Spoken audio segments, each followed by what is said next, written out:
మా సొసైటీ గార్డెన్లో పనస చెట్టుకి పనసకాయలు కాసాయి. చాలా చిన్న చిన్న సైజులో ఉన్నాయి. మొదటిసారి నేను ఇంత చిన్న సైజులోని పనసకాయల్ని చూడడం.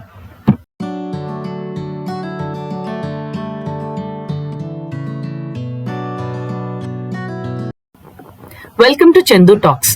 అందరు ఎలా ఉన్నారు? నేను చాలా బాగున్నానండి. అందరికీ శివరాత్రి శుభాకాంక్షలు. అందరూ పూజలు బాగా చేసుకున్నారా? నేను తెల్లవారి 5:30కి లేచాను. 6 గంటలకి ఇలా శివాభిషేకం చేసుకున్నాను. మనసు చాలా ప్రశాంతంగా అయిపోయిందండి. శివరాత్రి రోజు ఇలా అభిషేకం చేసుకోవడం చాలా విశిష్టత, చాలా మంచిది కూడా మనకి. సో దానికోసం ఒకవేళ మీరు ఇంట్లో వీలైతే అభిషేకం చేసుకోండి, లేదు అంటే గుడికైనా వెళ్ళి అభిషేకం చేయించుకోండి. సో ఈ మధ్య కొన్ని గుళ్ళోని మనం శివుడికి డైరెక్ట్గా అభిషేకం చెయ్యొచ్చు. సో అలాంటివి ఏమైనా ఉంటే హ్యాపీగా చేసుకోండి. ఇవన్నీ వేయాల్సిన అవసరం లేదు. అభిషేకం కోసం పాలు, పెరుగు, చక్కెర, తేనె, నెయ్యి ఇవన్నీ వేయాల్సిన అవసరం లేదు. కేవలం నీళ్లు వేసి అభిషేకం చేసుకున్నా చాలా మంచిది. ఒకవేళ మీరు సాయంత్రం గుడికి వెళ్ళి కాస్త దీపం పెట్టి అభిషేకం చేసి వస్తే గనక చాలా మంచిది. వీలైతే చేయడానికి ప్రయత్నించండి. నాకు పిల్లలతోని బయటకు వెళ్ళి గుడికి వెళ్ళి ఇవన్నీ చేయడానికి వీలు కాదు కాబట్టి నేను ఇంట్లోనే ఇలా చేసుకుంటున్నాను. మేము ఈ శివలింగాన్ని మేము కాశీ నుంచి తెప్పించుకున్నాం.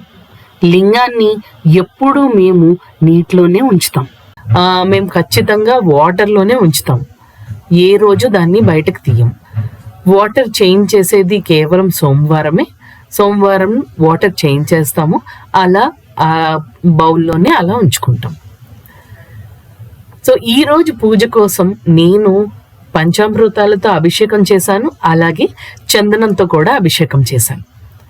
ఆ తర్వాత దీపారాధన కోసం నారికేల దీపం పెట్టుకున్నాం.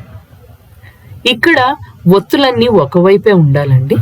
సో దీనికి ఏంటంటే ఈశాన్యం, ఆగ్నేయం, తర్వాత తూర్పు దిక్కున వెలిగేటట్లుగా చూసుకోవాలి. శివుణ్ణి చందనంతో కూడా అభిషేకం చేసుకున్నాను. ఆ తర్వాత జలంతో అభిషేకం చేసుకున్నాను. పూజ అంతా అయిపోయిన తర్వాత హారతి ఇచ్చేసాను. హారతి ఇచ్చిన తర్వాత నేను బయలుదేరి గుడికి వెళ్ళానండి. సో నేను నా ఫ్రెండ్ కలిసి గుడికి వెళ్ళాము. ముగ్గు ఇలా పెట్టుకున్నాను, ముగ్గు చూసుకున్నాను, ఆ తర్వాత బయలుదేరేసాను. ఇక ఇద్దరూ కలిసి గుడికి వెళ్దామని డిసైడ్ అయిపోయాం.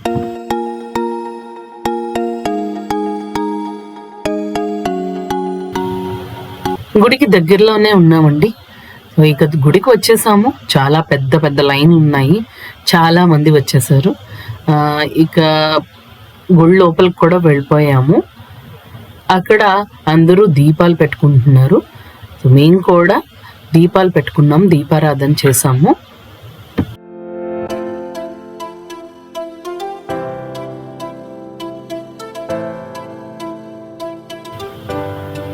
శివుణ్ణి చాలా అందంగా అలంకరించారు పూలతోని.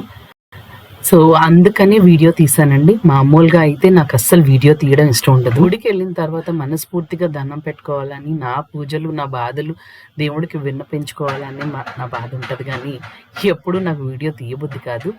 సో మొదటిసారి అలంకరణ చూసి నాకు వీడియో తీయాలని అనిపించి తీసానమాట. దర్శనం పూర్తయిపోయాక దారిలో కొబ్బరి బొండం తాగేసి ఇక ఇంటికి చేరిపోయాను. ఇంతేనండి వీడియో. మీకు గనుక వీడియో నచ్చినట్లయితే please do not forget to support me and do not forget to subscribe to Chandu Talks.